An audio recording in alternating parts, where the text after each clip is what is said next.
Let's give it another little squeeze here. Yep. Wow. Hi everyone, I'm Kenan from Cars and Bids, and today we're talking about a very historically important Ferrari.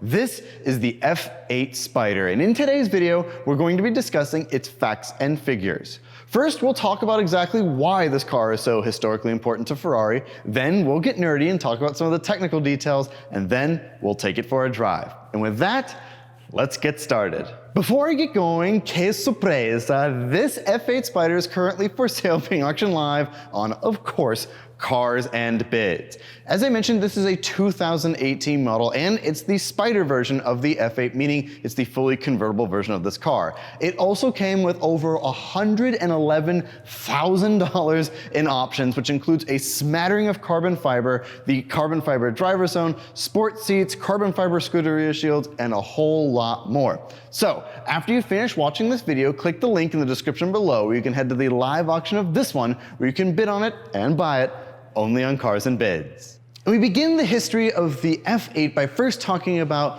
where it fits into Ferrari's past and the V8 lineage in particular.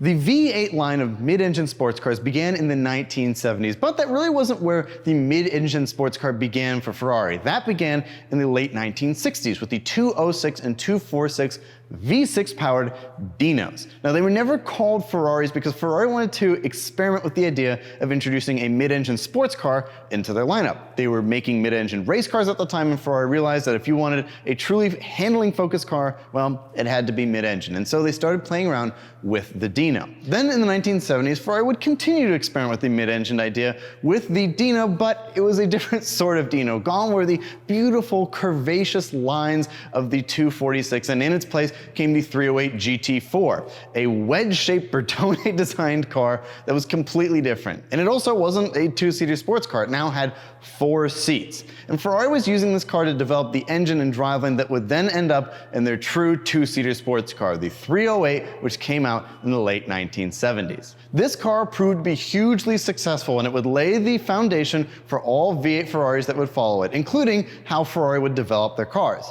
You see, they would come out with one platform and then iterate on it with 2 models at a time. And this began, like I said, with the 308 and then later the 328 in the 1980s. They would do it again with the 348 in the late 1990s with its famed Testarossa side strakes, and then of course in the 1990s with my beloved 355. They would do it again with the 360 in the late 1990s and the F430 in the mid 2000s, and then they would do it again of course with the 458 and the 488. But over this last generation, the 458 and 488, something interesting would happen in the automotive world. You see, emission standards were getting tighter, and so Ferrari couldn't just throw in a bigger, more powerful engine into their cars. They had to become clever and more efficient, and they did so with the use of turbocharged technology. Smaller engines and turbocharged technology would make their way into the cars so that they were faster than their predecessors, but significantly more efficient. But even so, Ferrari knew that this was a sign of things to come, and they realized that for emission standards, well, they were going to have to get clever. And they did so with cars like the LaFerrari and the SF90. They added hybrid power that adds batteries and electric motors to help offset some of the carbon and make the cars perform even better. But Ferrari realized that for their beloved V8 sports car line, well, things were going to come to an end. And so they wanted to celebrate the V8 mid-engine sports car. And in 2019 at the Geneva Motor Show, they gave us the F8 Tributo, a tribute to everything they had learned from their V8 mid-engine sports cars. And then of course later they gave us this, the Spider version. This car was special, not just because it marked the end of the line for these non-hybrid cars, but they also gave us the most powerful V8 ever put into production Ferrari, and we'll talk a little bit more about that in a minute. The F8 is still in production today, but the end of the line is near for these cars, and so this will go down in history as one of the most important Ferraris, as it truly marks the end of an era of the internal combustion only, non-hybrid V8 mid-engine Ferrari. And we begin the story of the design of the F8 by first talking about Aerodynamics, as that's where Ferrari placed most of its emphasis with the changes to this car. The most obvious of these changes comes right at the front, and that is with the S-duct that's located on the hood of this car. The way it works is that as airflow comes through the front bumper, it is then accelerated out this channel and over the top of the car, thus sucking the front of this car into the ground. And this addition to the front of the F8 has a dramatic impact on the rest of the car. Ferrari claims that the F8 in total produces 10% more downforce than its predecessor, the 488. But of that 10%, this S-duct alone generates 15% of that downforce. So this addition is incredibly significant. This, of course, isn't the first time we've seen a duct like this. We first saw it on the 458 Speciale, which had it in its hood, and then again on the 488 Pista. But Ferrari thought for the normal production of this car, because it was so special, they would include this S-duct to generate even more downforce on the front of this car. But the aerodynamic upgrades don't end there. Ferrari placed a special emphasis on making sure that the brakes of this car stayed very cool. They did so by adding special ducting to the front of this bumper to channel more air into the brakes, but they also added this lip located around the front of the bumper in order to clean up the airflow and again generate more airflow into the brakes.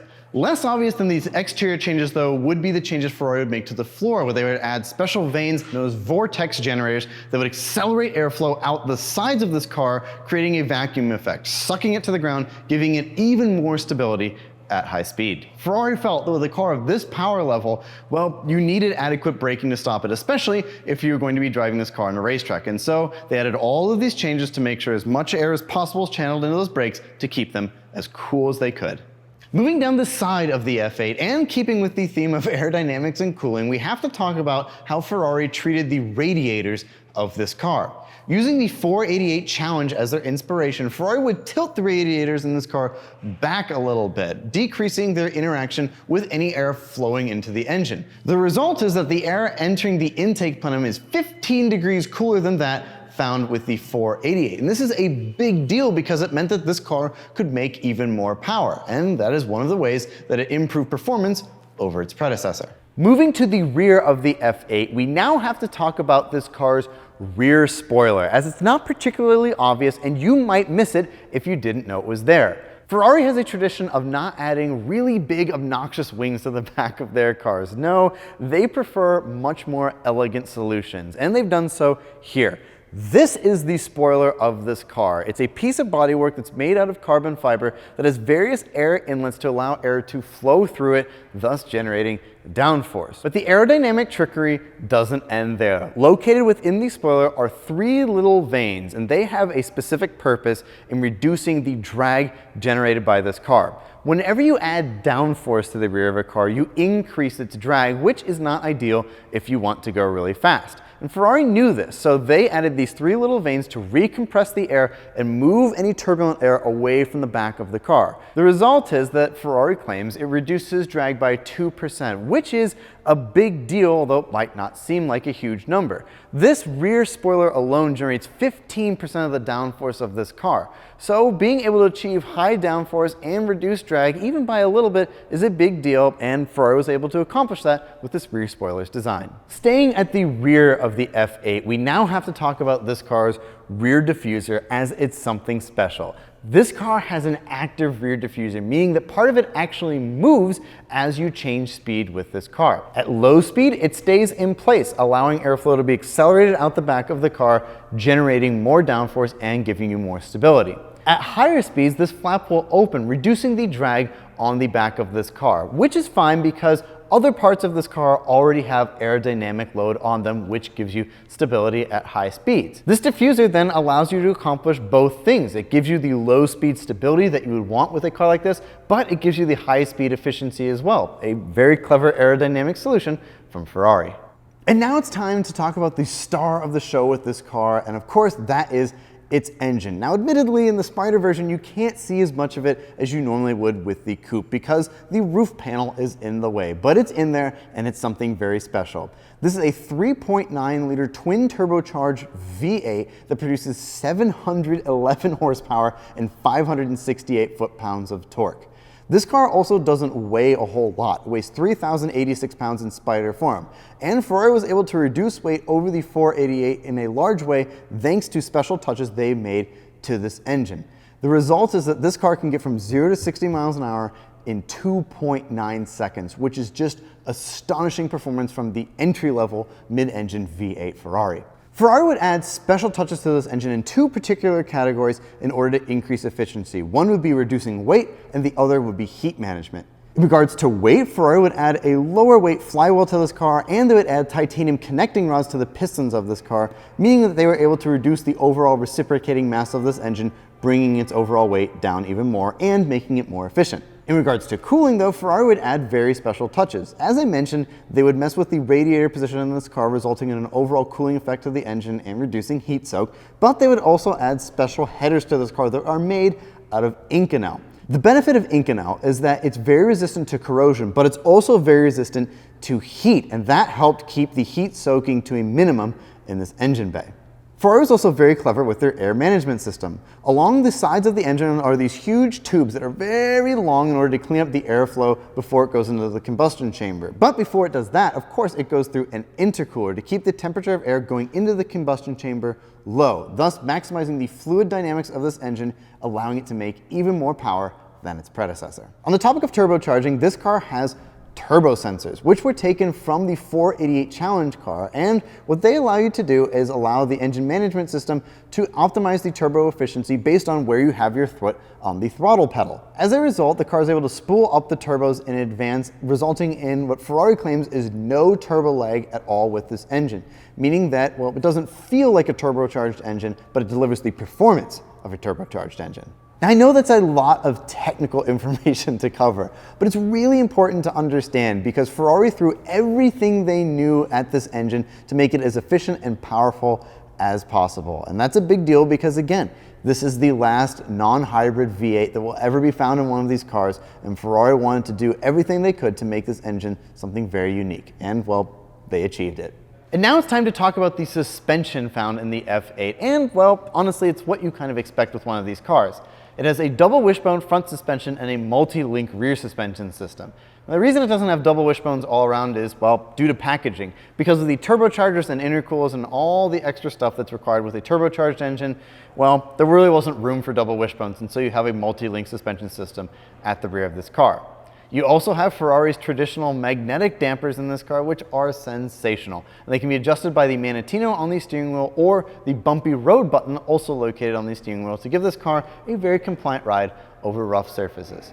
Although these aren't really big innovations and Ferrari has applied all this stuff in the past, they've updated it here, and it's still an excellent system and means that this car is really wonderful to drive.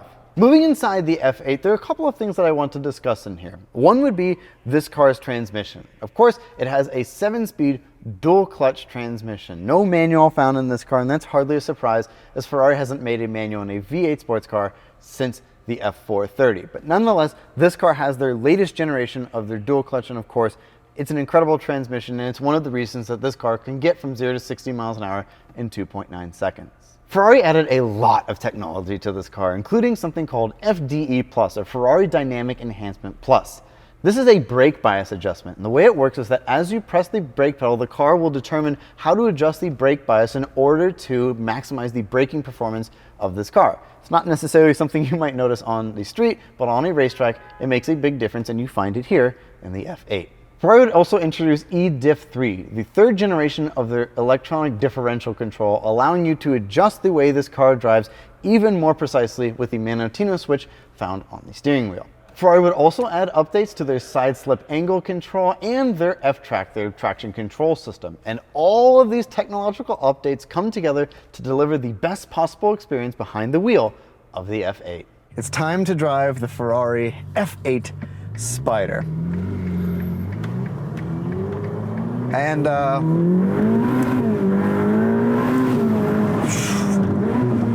man, I mean, right away, the power is just unbelievable. It's so,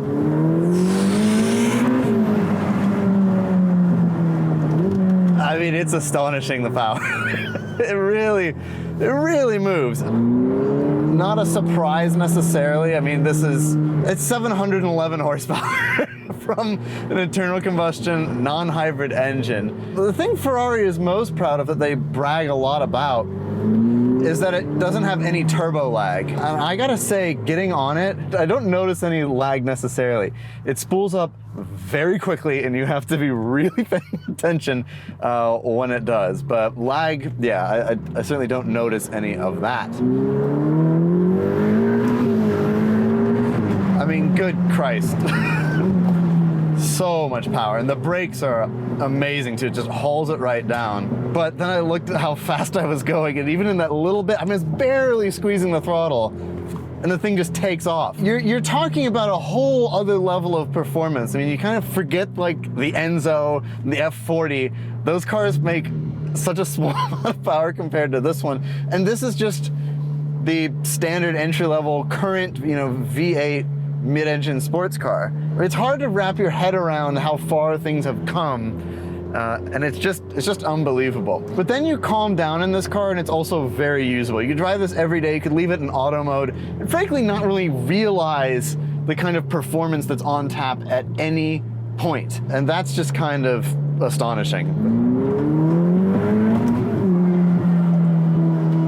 Man, the chassis dynamics are just unreal. It's so easy. But the power, the engine dominates the experience. Even though it's not this crazy loud like V12. It's actually relatively muted. I have to say, like, compared to like the 458, the kind of naturally aspirated Ferraris that came before this one, those have maybe a little bit more drama to the sound, so a little bit more muted, but nonetheless, you have to be awake for this car if you're going to start pressing on in it. And I think, frankly, using it around, really brings up the question, is this too much performance for the road? For me personally, yes, it is probably too much performance for the road. I just I wouldn't want to get anywhere near the limits of this car because the bar is so high for me as a driver. Now that said, if there are a lot more skilled drivers out there than I am for whom this power is like very, what you're looking for. If you want the latest and greatest from Ferrari, well, this is it. And all the cars that are going to come after this that they're going to replace are going to be hybrid cars and then full electric someday. And the performance is going to be even more. At what point do you hit the threshold where you're like, we don't need more performance, what we're looking for is more experiential? I think that's why a lot of people have paid attention to the older Ferraris, like my 355 or the 360 or the 430 even that I drove recently. Those cars offer very thrilling performance, but you can use more of it. This car, like on the road, it's irresponsible almost to use all of it. Throttle response is electric. It's just instantaneous. There's no delay at all between your input and the car starting to do something. The transmission, the latest Ferrari dual clutch system is quite good. As you would expect, Ferrari does their dual clutches very well. It's lightning fast. The paddles to operate it too are lovely. They're these huge paddles, and Ferrari's always gotten it right. But it's a longer throw, which I know sounds weird to talk about with a paddle shifter, but I don't know. It's just kind of more relaxed to use. I like it personally. Let's give it another little squeeze here. Yeah. Wow. And that is the Ferrari F8 Spider. This is a truly insane sports car that touts an incredible amount of power, but it also has all of the modern technology and amenities that you would expect from a modern Ferrari. It's also very historically important, as this will go down in history as the last non-hybrid internal combustion only V8 mid-engine Ferrari. And if you've been in the market for one of these, well, you can buy this one on Cars and Bids. Thank you all so much for watching, and I'll talk to you very soon. Goodbye.